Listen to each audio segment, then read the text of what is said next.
So this opener does only have 2 lands in it, but we are in the draw and have a number of 1-mana spells, so I'm going to try keeping it, and it looks like we're up against Merfolk.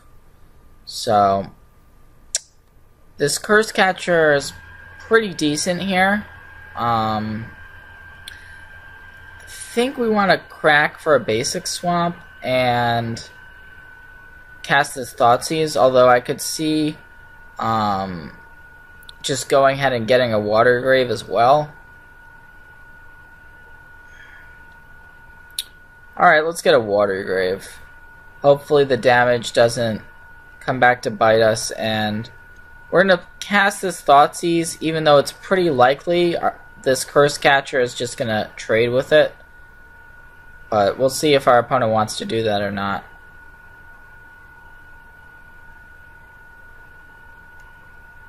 I mean, the Thoughtseize would deal us 2. Actually, it looks like our opponent's not gonna sacrifice the Curse Catcher. Interesting.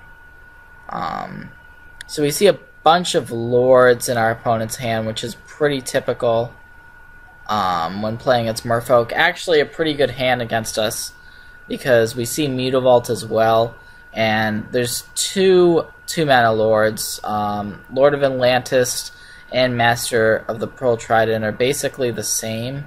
Having Island Walk is pretty relevant against us, but let's just take one of the 2-mana Lords. I guess the Lord of Atlantis. And yep. So the other option we could have gone with was to path the Curse Catcher, but the idea of giving an extra mana source to our opponent this early in the game is also pretty unappealing. So forced to just go ahead and take this damage. And we may want to deploy Jace this turn, even though it would mean we'll be taking likely 6 if our opponent plays the Mara Reachery, but I think we have to get this Jace into play, especially considering that we don't have a 3rd land in our hand. So yeah, let's just play the Jace.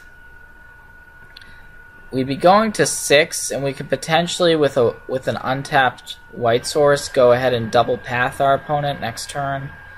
But with this Mutavault as an additional source of damage, we're going to be in a rough spot either way. So yeah, we're just going to take this. You can also discard the Lingering Souls and flash it back. So the question is whether we want to go ahead and lead off with Path. We likely do, so that we can get this Jace to flip, and we have to draw pretty much an untapped mana source, or else we're just dead. So in terms of what we want to path, I guess we want to go off after the Master of the Pearl Trident, because we can't really afford to have our opponent island walking past us. And now we'll go for the loot.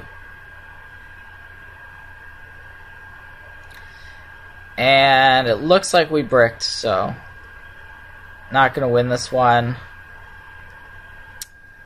That's unfortunate. We drew Supreme Verdict there right at the end, but our opponent had a very aggressive start and kind of just got overran. So let's think about how we want to proceed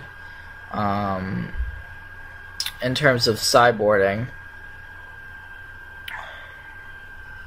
Disenchant, it kills Aether Vial, which is kind of relevant, but not sure it's worth a sideboard slot. The counters are pretty bad. A card like Mana Leak is pretty marginal against Merfolk. Kalidas seems like it has potential. Definitely has potential. So we probably want to take out one of our 4-mana cards, because since we're boarding in 2 4-mana cards, so we'll take out one Cryptic. I think we want the full package of Supreme Verdict still. Spreading Seas is pretty much a way of nullifying Mutavault in this matchup. It's not great. Like, we can cut one, but we still probably want an answer to Mutavault. Thoughtseize is pretty bad. We may just want to board in this Engineered Explosives. Not really sure that we want these other cards, though. So we could board out one Thoughtseize, keep one in. Kind of just hoping to overload on removal. We still have these Mana Leaks in our deck. We kind of wanted to take them out. But we are on the play. But if our opponent just has an Aether Vial or a Cavern, the counters are really bad. So let's take out the Mana Leaks. We might even be supposed to take out the Spell Snare. So I guess we'll try fighting with Thoughtseizes rather than Counter Magic. Keep in a couple Spreading Seas. Keep in these Esper Charms. Yeah, I mean, this doesn't seem like a great matchup for us in general, but we definitely have some tools that we can work with. So, on the play this time, and I think this hand is keepable for sure. Have a damage source and a source of disruption. I think we actually just want to go ahead and start on a Shambling Vent just to get it into play, and the next turn we can go ahead and Inquisition our opponent. We drew a second Inquisition, so we'll see what we're up against, and we'll see if we want to play the second Inquisition right here. Okay, Spell Pierce. So that happened. Yeah, I think we want to just shock ourselves and cast this Inquisition. See what's going on. And a bunch of 2-drops. We definitely don't want to take this Dismember.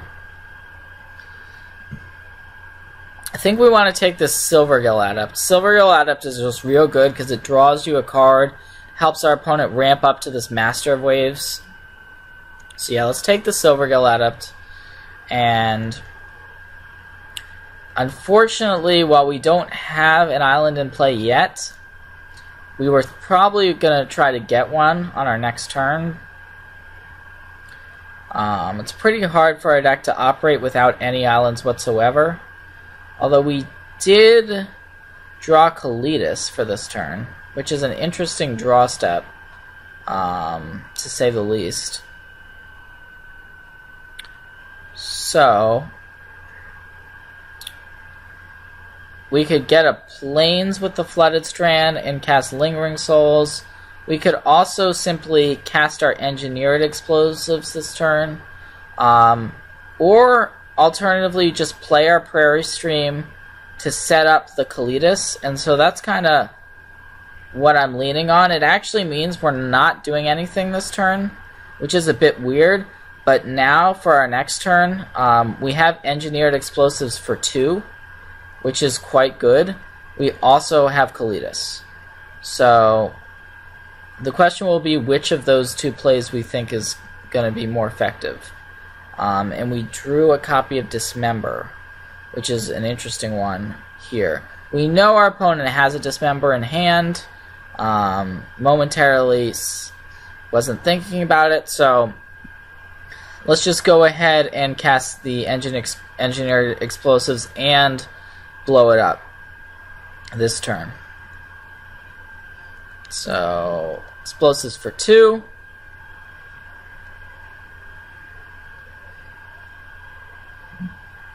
And this is pretty good. It's a 2-for-1 in our favor.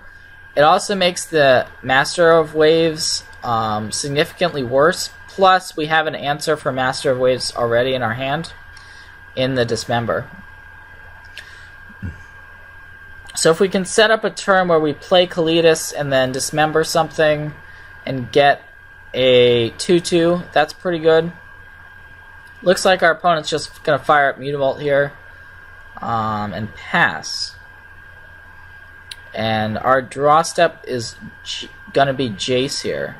So we can hold up the Dismember and just play Jace. That seems pretty good. Although our opponent does still have their own Dismember.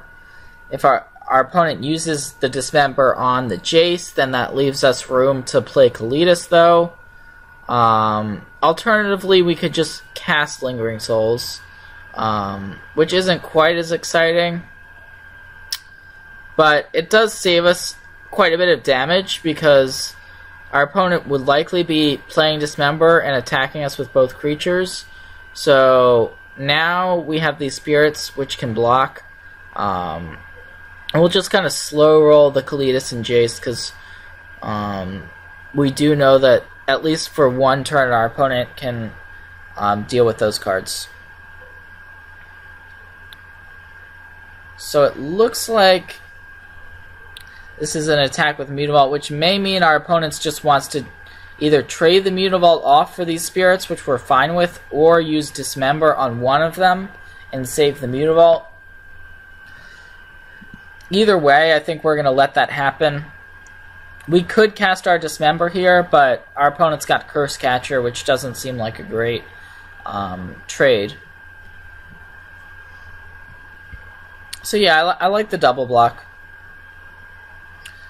Just kind of trying to preserve our life total and deal with the cards we know our opponent has. So yeah, we'll just let this happen. Now that Dismember is gone for basically half of our Lingering Souls, so that's pretty good value. We can now flashback the Lingering Souls and then play Jace, or play Kalitas. Kind of like just flashing back here. So let's do that. Flashback first, so our opponent doesn't have the option of countering with the Curse Catcher. And it could be that our opponent has another removal spell.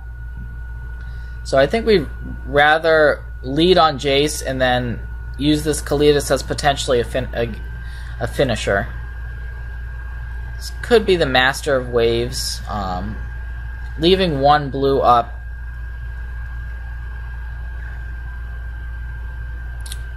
But I think we're going to want to just immediately flip this Jace. Our hand is pretty stacked, though. If we flip Jace, we don't have a card that we really want to discard. We could just go ahead and lead on Kalitas. That seems bad because our opponent has the Curse Catcher. Yeah, let's flip the Jace. Let's start with flipping the Jace. We drew Spreading Seas, which was not a bad one to draw. Let's just discard the land. And now we have a flip Jace. Kinda want to just aim this Dismember at the Master of Waves to make sure we get it off the table. So let's do that. We're going to have to take 2. And it looks like our opponent actually has Dispel, which is pretty bad news for us, though we do have options in terms of what we want to do here. So our opponent had 1 blue up and dispelled our Dismember, so we can either play our second Dismember in hand, or we can flash the Dismember back from the graveyard. I like just playing our Dismember from hand and taking 4. That way we stop this Curse Catcher from being a problem. So we are going to have to take some more damage to do it, but it seems worth it from our point of view. And so it looks like finally the Master of Waves is going to bite the dust. We can plus our Jace on the Curse Catcher and then leave the Spirits back for blocks on the Mutavault. And we still have our Jace on 6. We have some life gain available to us. And we have the Spreading Seas as well. So, can't really complain about this spot. I think we just want to finally get that Kalitas onto the table here. We do have to... We are worried somewhat about our opponent top decking a way to give their team Island Walk. So an Island Walking Lord would end up dealing us 7 points of damage here, which is definitely something to be thinking about. We can probably afford to chip in for 1. I don't think we want to attack with both creatures. Probably afford to get in there with 1 spirit. And since we plussed our Jace, it's only 5 rather, that our opponent would be able to get in if they drew an Island Walker. So we would still be alive at least in that scenario, but that is one of their better draws at this point. Okay, it looks like Mararegery off the top. It's not the worst for us. We do have options in terms of flashing back Dismember to deal with it. In fact, we'll likely want to just do that right now. So let's go ahead and flash back the Dismember. And Dismember targeting the Mararegery. We don't want to take any damage this time around. And we do get a zombie for our troubles. Now we can lock up the Mutavault with the Spreading Seas. And we're kind of turning the corner right now with the Kalitas, which is what we were basically setting up the whole time.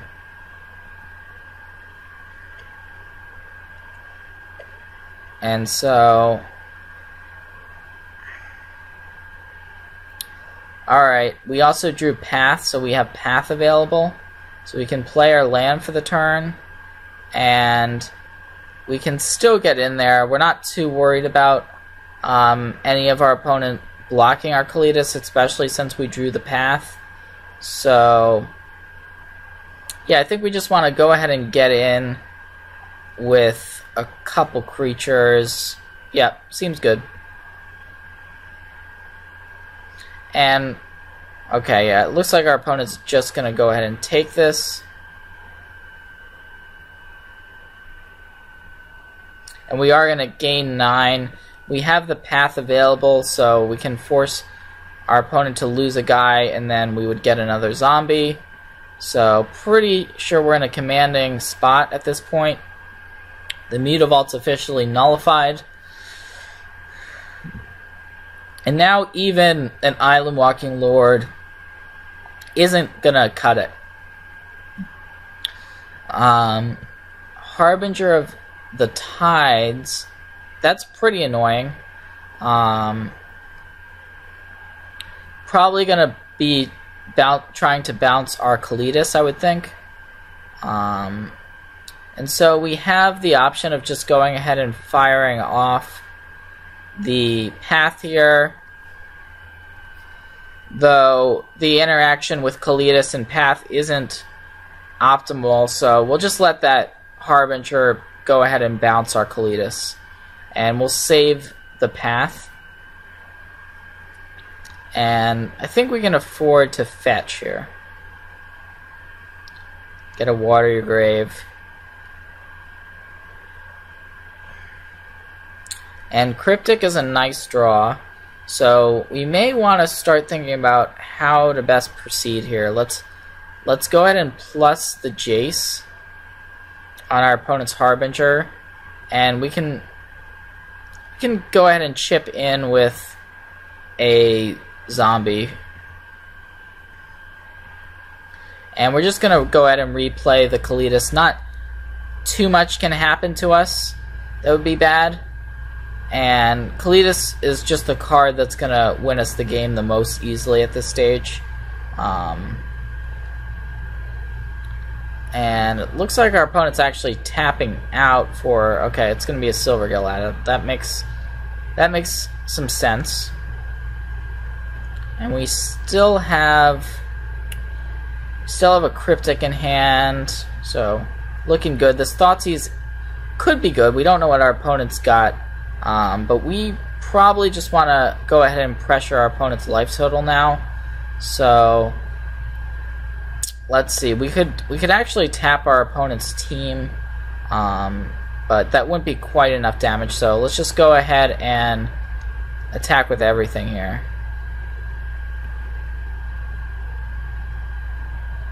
And not sure our opponent has any real good blocks. It's going to be real hard to try to take out the Kalitas, and our opponent doesn't know that we still have Cryptic and a Path available to us.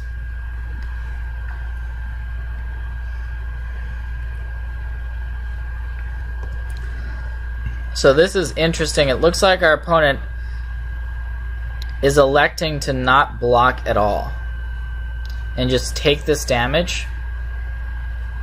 So it's kind of surprising. Let's go ahead and fire off this Thoughtseize just to take a look at what we're up against right now. Okay, it's going to be another Curse Catcher. We can bin that. We can plus our Jace, and then we can go ahead and just use this Cryptic if we want to tap our opponent's team, but it looks like our opponent's going to cast something here, and we can just Cryptic it if we want to. So we'll see what's going on exactly. Our opponent's is representing 4 damage, plus we have a Shambling Vent which can block, so pretty sure this is pretty much the hard lock. Yeah, okay. So, game 3.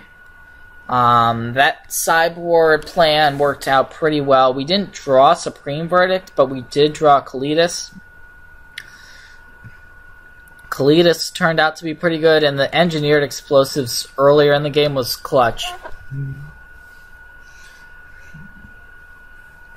think we may want this Spell Snare, because that deck does tend to play a bunch of 2s. Spreading Seas, we can probably cut one.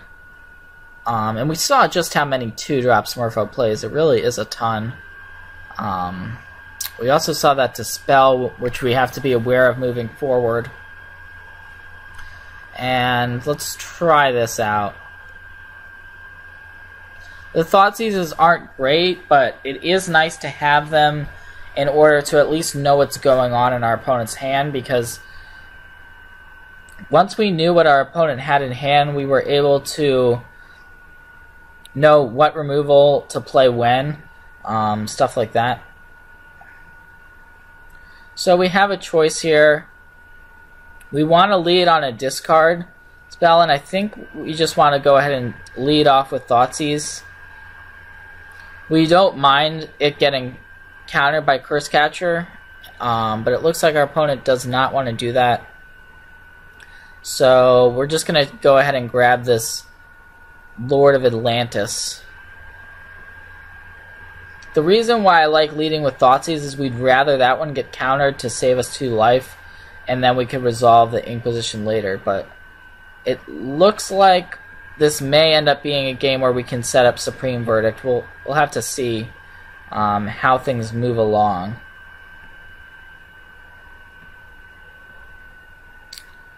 So we have the option here of... we have the option of doing a couple things here. I think I like just going ahead and casting the Inquisition and leaving Path available to us. So let's start on the Inquisition. We see a Dismember. Dismember's pretty annoying. It's not the end of the world, though. Harbinger of the Tides is a little bit more annoying. So let's take that one. And then we have to think if we want to use this path or just go ahead and try to set up the Supreme Verdict. I think we probably just want to try to set up the Verdict because we do have the lands in hand to be able to cast the Verdict at this point. We could cast the path here in response to this Curse Catcher, but I think we can afford to just take 3, fall to 14, and then on our turn play Celestial Colonnade, pass, and then have Supreme Verdict up for our 4th turn. So we're in pretty good shape, I would say. And it looks like our opponent hasn't drawn any Mutavault yet, although we do have Path in case something bad happens. So seems like we can't complain too much about this situation. Getting a 3-for-1 off the Supreme Verdict.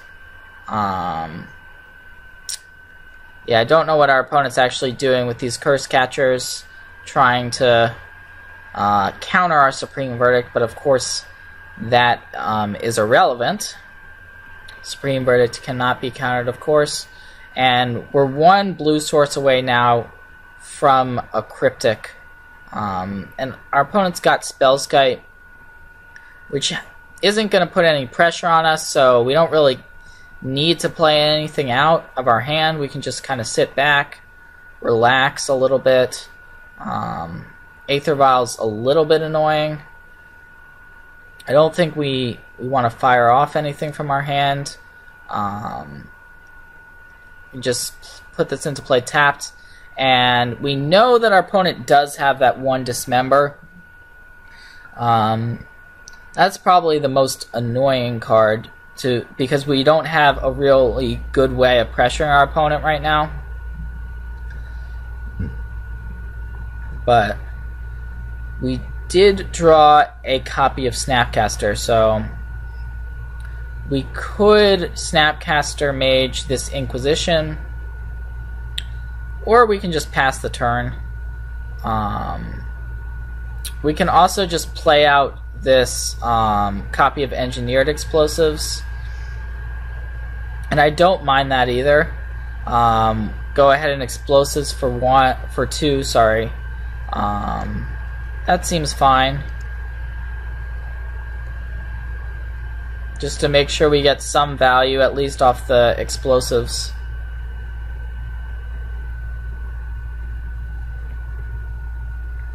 And if our opponent elects to attack with Mutavault, we can just blow the Explosives and then path the Mutavault, just using the Explosives as a 1-for-1 trade. We do want to get our Celestial Colonnade going as soon as possible. Okay, interesting. There's a Mara Regery. Okay. So actually that's pretty good news, because now our opponent doesn't have the mana up to cast Dismember, so we've kind of set this up quite nicely. So let's go ahead and start by using the Explosives just to get rid of that Spellskite, and then we're just going to go ahead and path the Mutavault and be on the plan of just kill everything we can, essentially. And now we can Snapcaster. We can cast Snapcaster and then Inquisition our opponent, which I like a lot, because the Snapcaster Mage is going to stick around through this exchange. And so we've got Spell Snare, although our opponent now has Aether Vial. So it'll be interesting to see if our opponent ticks that Aether Vial up or not. But that Dismember is going to say goodbye. And so we're still in a pretty good spot. Haven't dealt our opponent any damage though yet. So looks like our opponent is going to be smart about how they use their Aether Vial. And this attack likely means our opponent drew a 2-mana Lord, I would think. And it was Lord of Atlantis, but we have the path, so we can just go ahead and trade and leave our opponent sitting with essentially nothing but an Aether Vial against our Celestial Colonnade. This Cryptic, though, and the Spell Snare aren't that great on this board because of the Aether Vial. Did draw a Ghost Quarter, but I think we just want to go ahead and start getting in.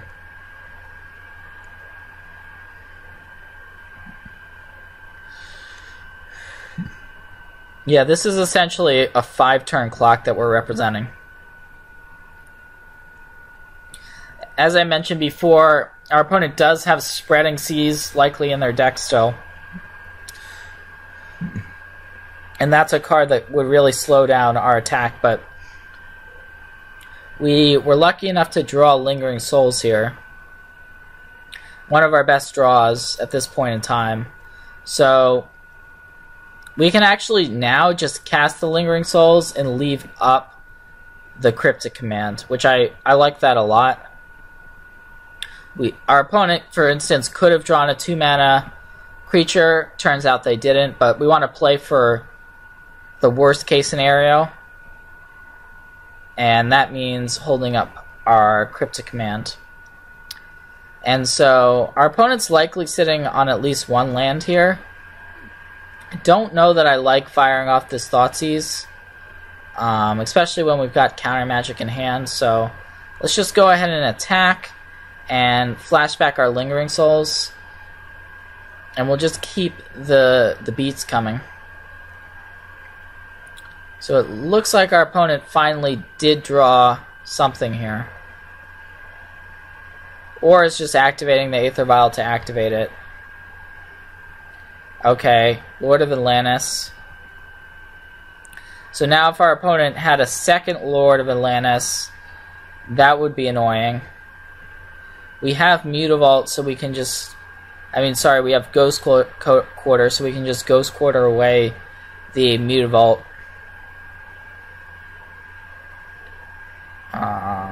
So our opponent's once again passing.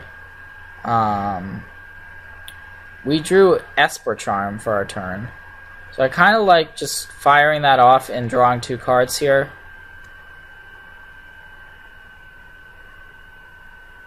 Could be that our opponent has Dispel, but... Alright, looks like that was fine. So let's go ahead and get in there. We maybe want to leave two spirits back for the Lord. Alright, let's do that.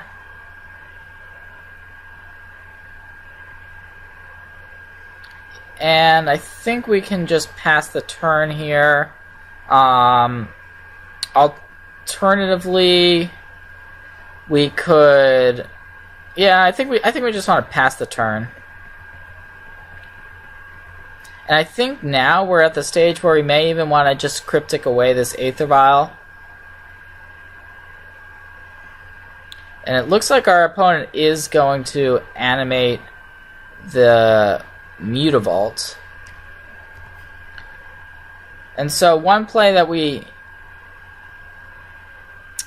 have available to us is just going ahead and sacking this Ghost Quarter on the Mutavault. It does mean that we don't have access, though, to Cryptic. So let's just go ahead and take one hit. And hopefully that doesn't bite us.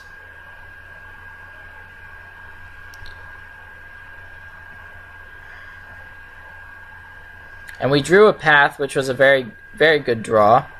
So, still in a pretty commanding spot.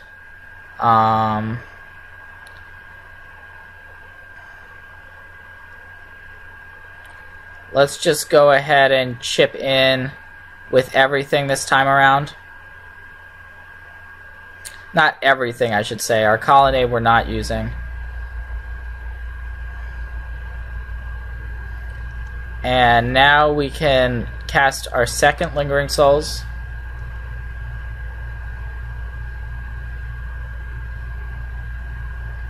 And I think we can go ahead and flash it back too. And that way we're just presenting basically a lethal attack on our next turn. And we have Path available to us. We have Ghost Quarter available to us. So we're in a good spot for sure.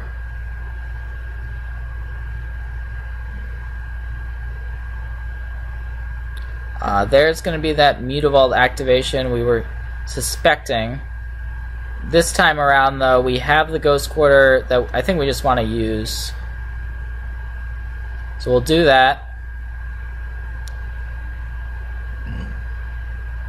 And now we've got a lot of attackers, plus we can activate our Celestial Colonnade. Our opponent's gonna maybe put in a 2-mana. Nope, that's gonna be it.